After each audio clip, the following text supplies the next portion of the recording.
कळायला लागले का? आता हे जे आपण सॉल्व्ह करणार आहोत ते कोणत्या मेथडने सॉल्व्ह करणार आहोत त्या गोष्टीकडे लक्ष द्या. सांगा एखादा एक्झाम्पल कोणता आहे?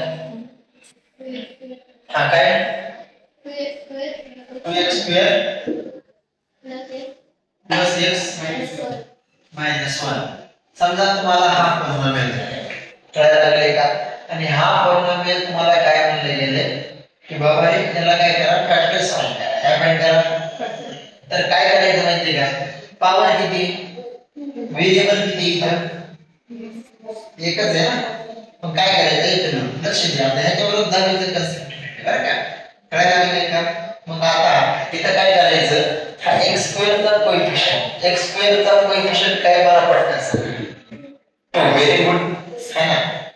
आणि कॉन्स्टंट मला पटकन सांगा. मायनस हे शिकलो की नाही आपण 2.1 मध्ये 3.1 मध्ये है ना. ह्या दोघांचं काय करायचं? मल्टिप्लिकेशन. किती आले पटकन सांगा. किती येते? मायनस. इथपर्यंत कळायला लागले काय अडचण? इथपर्यंत कळायला लागलं काय केलं आपण लक्ष द्या. x स्क्वेअरचा कोएफिशिएंट कळायला लागले है ना. आणि कॉन्स्टंट त्याचं काय केलं? मल्टिप्लिकेशन. किती आलं? मायनस. ओके. आता बघा आता ह्याची काय करायची? फॅक्टर पाडायचे. किती? 2 असे फॅक्टर. किती फॅक्टर पाडायचे? फक्त 2. की त्यांचं मल्टिप्लिकेशन केले असता काय आलं पाहिजे?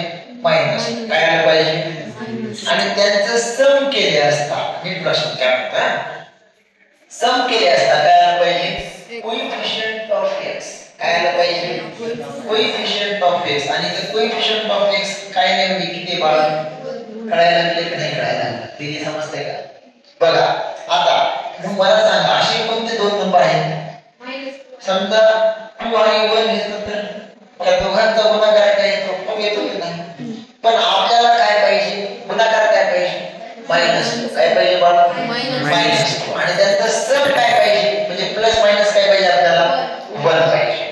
मग मला सांगा आता ह्याला मायनस करावं लागेल की नाही?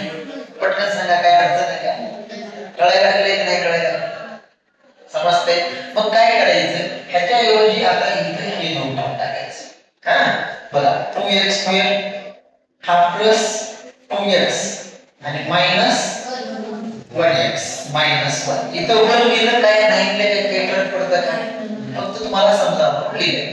कळायला लागले का? मग आता इकडे कळालं का? म्हणजे काय ह्याला म्हणजे नाव असते बाळा लक्षात ठेवा. काय नाव असतं? Splitting middle term. काय नाव असतं? Splitting middle term. म्हणजे मिडल टर्म आहे त्याला आपण स्प्लिट करतो. पण त्याला अशा फॉर्म मध्ये स्प्लिट करतोय की ह्याचा दोघांचा गुणाकार काय आला पाहिजे? 2 * मायनस 1. ह्या दोघांचा सम काय आला पाहिजे? 1. कळायला लागले का? आता मला पटकन सांगा ह्या दोघांतून आता काय करायचं? दोघांतून काहीतरी कॉमन काढायचं. बघा बरं काय कॉमन निघते? 2. बघा इथं काय 2x चा स्क्वेअर म्हणजे 2 * x * x आहे की नाही? इथं काय 2x म्हणजे 2 * x आहे की नाही? मला सांग बरं इथं पण 2x इथं पण 2x. इथं काही नाही म्हणजे आणखी आपण वर करू शकतो की नाही? मला सांग भैया 2x कॉमन काढलं. काय कॉमन काढलं? मध्ये काय राहिलं सांग बरं? x + 1. कळायला लागले की नाही? आता तुम्ही एक गोष्ट लक्षात ठेवा की हाच ब्रॅकेट नेक्स्ट मिळेल कोणता? x + 1. पण ह्याच्यामध्ये काय कॉमन काढावं लागेल आपल्याला? सांगा बरं पटकन. इथं मायनस आहे इथं मायनस आहे. याला आपण असं लिहू शकतो का? -1 * x. काय अडचण आहे? याला असं लिहू शकतो का? -1 * 1. काय अडचण? बघा बरं इथे दोन काय कॉमन आहे? -1 कॉमन काढलं तर कळायला लागले की नाही? आता काय करायचं माहिती का?